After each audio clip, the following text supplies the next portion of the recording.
Chapter 2 of The Science of Being Great by Wallace D. Wattles. Heredity and Opportunity. You are not barred from attaining greatness by heredity. No matter who or what your ancestors may have been, or how unlearned or lowly their station, the upward way is open for you. There is no such thing as inheriting a fixed mental position. No matter how small the mental capital we receive from our parents, it may be increased. No man is born incapable of growth. Heredity counts for something. We are born with subconscious mental tendencies, as for instance, a tendency to melancholy or cowardice, or to ill temper. But all these subconscious tendencies may be overcome. When the real man awakens and comes forth, he can throw them off very easily.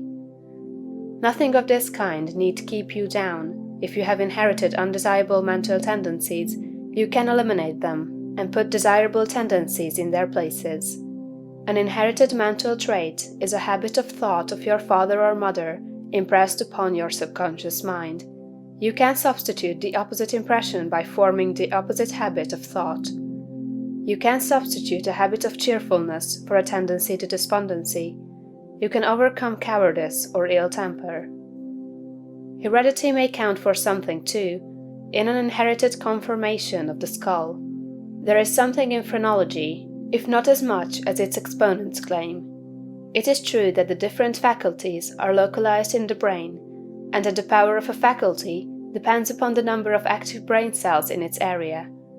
A faculty whose brain area is large is likely to act with more power than one whose cranial section is small.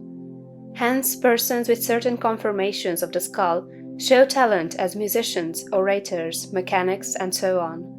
It has been argued from this that a man's cranial formation must, to a great extent, decide his station in life, but this is an error. It has been found that a small brain section, with many fine and active cells, gives as powerful expression to faculty as a larger brain with coarser cells. And it has been found that by turning the principle of power into any section of the brain, with the will and purpose to develop a particular talent, the brain cells may be multiplied indefinitely. Any faculty, power, or talent you possess, no matter how small or rudimentary, may be increased. You can multiply the brain cells in this particular area until it acts as powerfully as you wish. It is true that you can act most easily through those faculties that are now most largely developed. You can do, with the least effort, the things which come naturally, but it is also true that if you make the necessary effort, you can develop any talent. You can do what you desire to do, and become what you want to be. When you fix upon some ideal, and proceed as hereinafter directed, all the power of your being is turned into the faculties required in the realization of that ideal. More blood and nerve force go to the corresponding sections of the brain, and the cells are quickened, increased, and multiplied in number. The proper use of the mind of man will build a brain capable of doing what the mind wants to do. The brain does not make the man makes the brain. Your place in life is not fixed by heredity, nor are you condemned to the lower levels by circumstances or lack of opportunity. The principle of power in man is sufficient for all the requirements of his soul. No possible combination of circumstances can keep him down, if he makes his personal attitude right and determines to rise. The power which formed man and purposed him for growth also controls the circumstances of society, industry, and government. And this power is never divided against itself.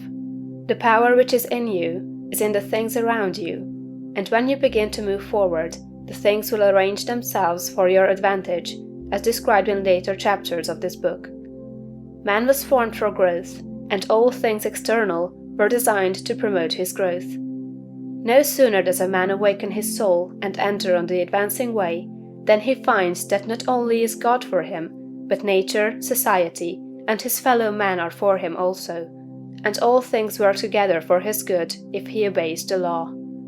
Poverty is no bar to greatness, for poverty can always be removed. Martin Luther, as a child, sang in the streets for bread. Linnaeus, the naturalist, had only $40 with which to educate himself. He mended his own shoes, and often had to beg meals from his friends. Hugh Miller, apprenticed to a stonemason, began to study geology in a quarry.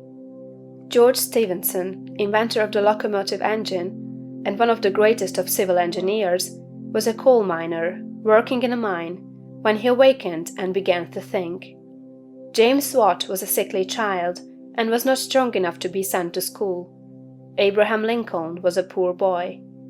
In each of these cases, we see a principle of power in the man that lifts him above all opposition and adversity. There is a principle of power in you. If you use it and apply it in a certain way, you can overcome all heredity, and master all circumstances and conditions, and become a great and powerful personality.